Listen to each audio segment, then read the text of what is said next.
A year ago today, Hurricane Michael came ashore, and we're continuing our coverage now of Hurricane Michael's path of destruction. This is footage out of Bainbridge. You can see the sheer force of the storm ripping trees to shreds and leaving debris all over the ground. Our Nolani Matthews spoke with Bainbridge city officials on recovery efforts. The city manager saying they are finally getting the pieces together after 1 year.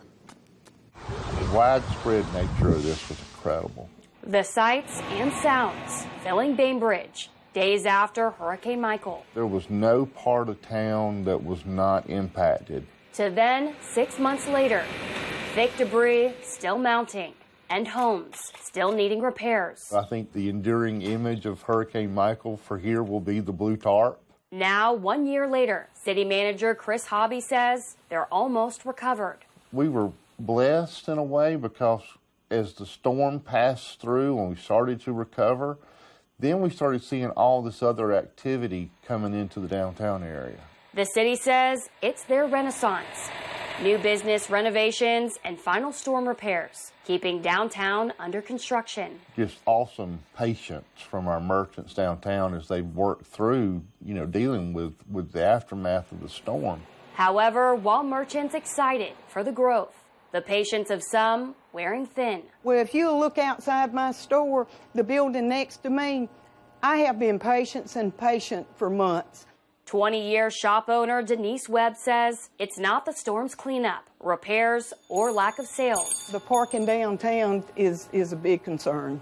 But now, the ongoing construction, hindering business at her store. They need to kind of map it out a little bit better when they're doing construction. The city helping merchants with a work in progress they say is worth the wait. If you didn't have new industry coming in and new folks moving in and their new energy that they're bringing with them, then maybe our recovery would not have been as robust. The Development Authority says since Hurricane Michael, downtown welcoming 8 new businesses, 47 jobs, and more than $1.5 million in private investments. It's created an exciting atmosphere, and that's a good thing. A community's transition from recovery to revival. In Bainbridge, Nolani Matthews, WCTV Eyewitness News. Well, taking to the water to sharpen their skills. Today, the Thomas County Underwater Rescue and Recovery Team participating in a training exercise. Nolani Matthews shows us what they're learning and how it's used to try and save lives. Now we're all going to get out. We're going to talk about setting up the gear. Dive Team Commander Lisa Maxwell, training new public safety divers. A longtime investigator taking those skills and using them underwater. As an investigator, it's hard enough to carefully search a crime scene and collect evidence. So imagine that. But beneath the water's surface, they say the challenge increases tenfold. Instead of pool water, ponds, creeks, and rivers with zero visibility. Best analogy that I can give is get on your hands and knees, close your eyes, and now search for that set of keys you threw on the floor. A challenge the team faced just this May, responding to a drowning in a Clockney. Our divers were getting entangled in the huge trees that were underwater. And if it's not that, it's safety. Water moccasin or a boat, we need to talk. Instead of you having to come up, we can keep you on the bottom and talk like we are right now. Thousands of dollars worth of gear I put to use with a diver while underwater. What are you guys learning for water rescue? If the person is unconscious, if the person is dead, how to handle each situation. Stephanie Hadley, new to the 14-man team with up to 7 months left of cross-training. It's something new and exciting. When you get in the water and you can help people that are in need. An underwater mission of rescue and recovery. In Thomasville, Nolani Matthews, WCTV Eyewitness News. That might be the first, an underwater interview. I don't know if I've seen that since I've been here. South Georgia not spared the wrath of that monster storm. Seminole County EMA tells us they removed more than 1 million cubic yards of debris in and around Donaldsonville. However, they still have a lot of work left to do. Nolani Matthews continuing our coverage. A community after Hurricane Michael. Where I see us a year later, tired. Donaldsonville Councilwoman Misty Moy says it's a storm that never left. I see us tired. I see people's hopes. Fallen hopes of a full recovery Moy says after the storm, she's one of 800 families in Seminole County still displaced from their homes. Homes that they cannot live in, have not lived in, for either being underinsured or uninsured. If you're living on a fixed income and you have no insurance, how? John Go, a month after Michael, fixing damage to his home and fence. It's nearly impossible still to this day to rectify all the damage it done. I'm still working on stuff. He says now not much changed, with parts still tangled down the road. That road, I mean, that's a long way for something to make it. But if it wasn't been for that fence right there. A fence belonging to Justin Gravely, whose nonprofit, the Friendship House, just starting roof repairs. Basically, we gave them every day was a safe place to come, and we would feed them and minister to them, helping them with their homework, and so we could do that anywhere. Gravely also helping start a new foundation called the Blue Tarp Project. At this point, after a couple months, we've covered 5 to 6 houses, and we've got about 21 people that have submitted the form already. A community still working and surviving after the storm. If I could wave a magic wand, it would be to remind folks not to forget us. In Donaldsonville, Nolani Matthews, WCTV Eyewitness News. Of this popular local winery are speaking out. That's after Hurricane Michael nearly wiped out their family farm. Overall, the storm caused around $3 billion in agricultural losses all across the state. Yeah, sure. And Florida farmers in the same boat. Many of them concerned about a lack of federal help. Nolani Matthews has that story from Pelham. Hurricane Michael not only ravaged Georgia farmland, it devastated people's livelihood. Hawthorne Farms and Farmer's Daughter Vineyards still struggling with the loss nearly 5 months later. It's still in its infancy, but Farmer's Daughter is paying the only income anybody's making right now. Renee and Clayton Moss's 3-year-old vineyard, now supporting their 3rd-generation family farm. The morning after the storm, everyone cried. The biggest hit, their $1.2 million cotton crop, used to sustain operations and feed their family, suffering a devastating 85% loss. We lost about $600,000 of personal money that had been reinvested into the business. So that's basically our nest egg from a decade's worth of work.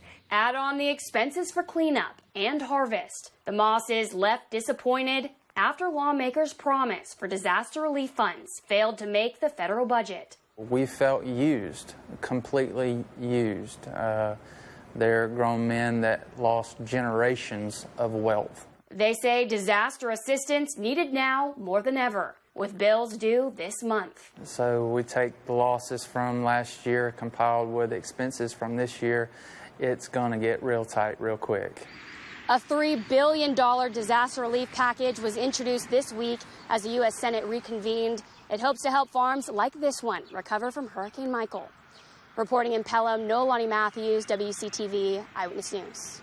For this wildlife refuge, the summer months mean baby season, which also means busy season for rescuing feathery and furry infants like this one. I'm real, and I'm important, and I matter. Say hello to Crevette, a timid dwarf fawn. And I need all the care in the world.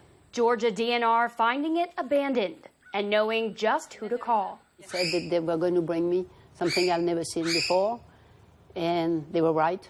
It's a midget deer, and she's not going to grow a whole lot more than that. But it's nothing new for Lauren Conklin. Over decades of wildlife rescue and rehabilitation, Crevette, one of countless newborns put in her care. March, April, May, June, and July is when all the baby arrives, and it's around the clock. Conklin already caring for more than 50 infants, either injured, orphaned, or abandoned. And when it's 100 degrees outside and you sit in the ditch without any food or water for 48 hours, you can't even get up anymore. Every summer, nursing each one back to health and hopes to release it back into the wild. Family was up there. A safe place that even brings some back to visit. I have a doe who comes almost every year and shows me her baby. So I'm the grandmother now. Conklin says anyone who finds wildlife injured or abandoned should immediately call a wildlife rehabilitator or the DNR before making contact with it. Reporting in Thomas County, Nolani Matthews, WCTV Eyewitness News. Well, last month, this cotton gin was used for Georgia search and rescue training in Brooks County. You may remember that story. However, starting this week, they tell us it is now fully operational. Nolani Matthews joins us from there again, but this time she shows us inside the ginning process of cotton that's also now bringing in 120 seasonal jobs. A drive through Brooks County or any rural surrounding area, you'll find what some here call South Georgia snow. Countless acres of cotton ready to be picked and turned into this processed material at BCT Gin. You're separating the lint and the seed and the trash. Manager Steve Bullard says every minute of harvest made to count when it takes a minute 20 to gin one bale. Basically, we can gin 120 bales an hour at our 3 facilities. He says one bale can produce nearly 700 towels or more than 200 pairs of jeans. What we think is a little different about our gin is we are farmer-owned. What started with one facility and 9 growers wanting timely service and fair prices, gaining 100 shareholders over 30 years. Passed down to sons and now to grandsons and granddaughters. Like Jessica Goodman, taking after her grandmother, the original gin's second employee. It's just a big part of the community as a whole, not just here in Brooks County, but we go out to other counties.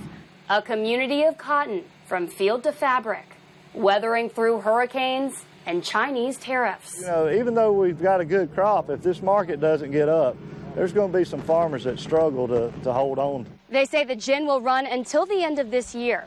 Right now, projecting a good season. Reporting in Brooks County, Nolani Matthews, WCTV Eyewitness News.